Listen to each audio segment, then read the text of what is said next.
Welcome to the Taking Care of Tutu podcast. I'm your host, Meg Ovenoff. Today, we're so happy to have Darryl Ng from the Hawaii Civil Air Patrol. Welcome, Darryl. Thanks so much for coming on. Hi, how you doing, Meg? Thank you very Great. much for having me on here. So tell us, what is the Civil Air Patrol and So, what's your role in it? okay, great. Yeah, so the Civil Air Patrol is a nonprofit, congressionally chartered um, organization. We're all volunteers, and so what we do is we have these three really broad missions.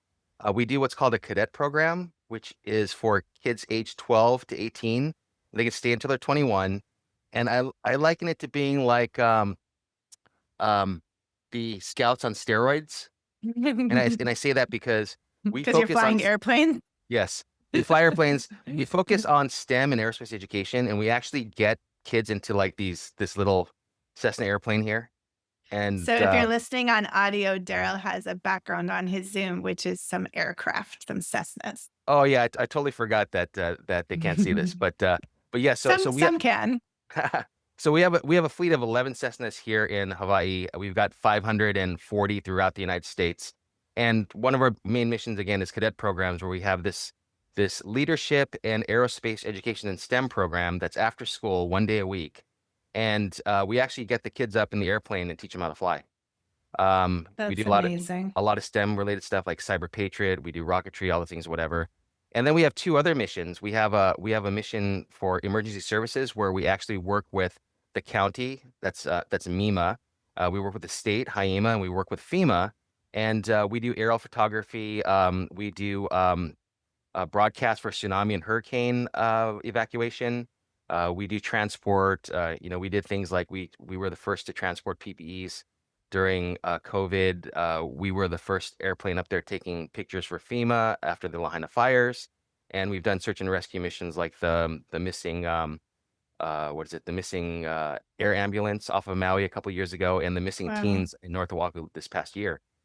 So we do all that in emergency services. And then we have aerospace education, which is basically, we go out into the community and we provide STEM kits to educators, even homeschoolers.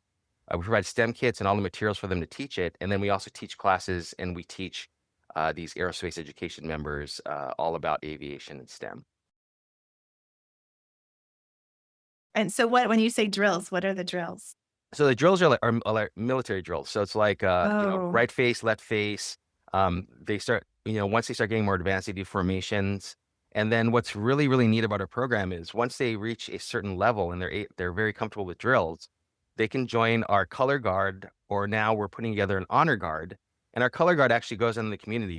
We get invited to veterans events. We're going to be doing it at Wreaths Across America in December. mhm. And, they actually go and uh, post the flag, and they retrieve the flag. And then our honor guard has done things like we've done the flag ceremony at funerals. Mhm. We've done the flag ceremony at many other events and whatnot, and we're constantly training our I guess most proficient cadets into these color and honor guards. And a neat thing about this too is that they actually get to compete at the state and the regional level. And these past 2 years, our squadron has won the state, um, the state lead, That's awesome. and they've come as high as number 3 in the entire region. So Do they get to go to nationals if they win state? yeah, so if they win state, they actually go to regionals. So the regional is typically in Oregon or in California, Oh, and so exciting. they get flown out there. They get to spend Yeah. a couple days out there, and they go and compete. So it was the cadet program. And then the second one was how the volunteers will do flights. Like I think you flew a Emergency volunteer flight services, after the wildfires to help MEMA or FEMA. absolutely. So Yeah. we have the cadet program. We also have an adult program. So the adult volunteer program focuses basically on, you can focus on emergency services, you can focus on aerospace education or cadet programs. But a majority of our adults focus on emergency services. And so what we do is we do actual training with HIEMA. Hmm. We do actual emergency service training where you can understand and learn how to operate in the what's called the ICS environment, which is the incident command system, which is what all the emergency services use when we have a disaster.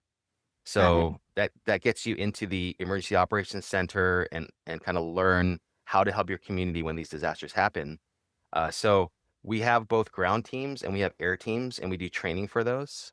Our air teams, as I mentioned before, we do broadcast missions. Like for instance, right now in West Maui, some of the sirens are still disconnected.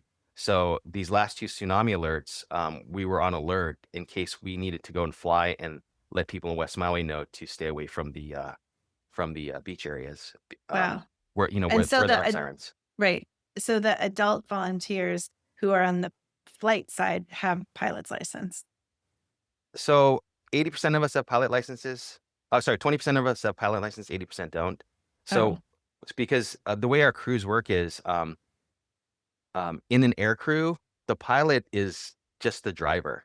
So we actually train other adults to be what's called a mission observer. And got so it. they actually run all the radios but the aviation radio, and they're the captain of the mission. So Oh, interesting. they sit in the right seat, and so we train for that. And then we have what's called the mission scanners who sit in the back seat, and they're the ones who are looking for targets. So for instance, if we're doing a search and rescue or whatever, we need someone to look out the left, someone to look out the right. We need someone to basically run the radios, and then the pilot can just focus on flying. And that's mostly because when we're doing search and rescue or these other kind of things, we're flying at very low altitude. Wow. We can dip down to as low as 500 feet. So it's very critical that the pilots are always worried about aviating. And then the observer can be looking at what you're supposed to be looking at. And would that include taking photos as well? Yes, so we also have aerial photographers, and so Oh, so we have training for that. We all of our squadrons have multiple Nikon cameras, and so we go out and do it the old-fashioned way. We stick the camera out the window, and we slow the plane down, stick the camera out the window, and take our pictures. and then the third thing is the STEM education for teachers. So tell us Yes. about that. So this is the one thing I'm most excited about and that I really want to focus on now that I'm no longer the commander of the Maui Squadron. And the reason being is that we have a lot of funds from the government to be able to provide STEM kits to teachers. And so all they need to do is sign up. It's $35 for life, and they can order 2 sets of STEM kits every year with all the teaching materials. And these range from flight simulators to telescopes to Snaptricity kits. We have drone kits. I mean, there's like 24 different STEM kits that they can order. And they don't just get one. If they have a class of 30, they might get 10 STEM kits. Wow. And the great thing is they evaluate it beforehand. So they do a pre-test to their class, they do a post-test to their class, they evaluate it, and then they can order the next one and they get to keep those STEM kits. So, Amazing. And what is the age range for those kids? so we've got kits all the way from kindergarten to 12th grade. That's incredible. And you We've said got that the it's little only $35 for a lifetime membership. $35 for a lifetime membership. And all of us here in the squadron are here to support those teachers to be able to help them to, to utilize those STEM kits to their best ability. And then on top of that, the icing on the cake is every year, each teacher gets a flight in our airplane. Nice. And so we do the same thing with the cadets. We take them up, usually with the teacher. We call them teacher orientation flights, and they can do this every year. We ask the teacher, okay, what are you teaching right now? Let's make the flight related to what you're teaching.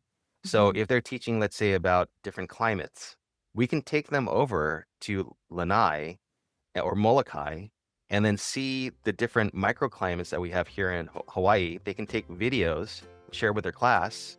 Um, that's all we ask for the teachers is, take videos, show the excitement that you have doing this, Mhm. bring it to your class, get more and more kids interested in STEM.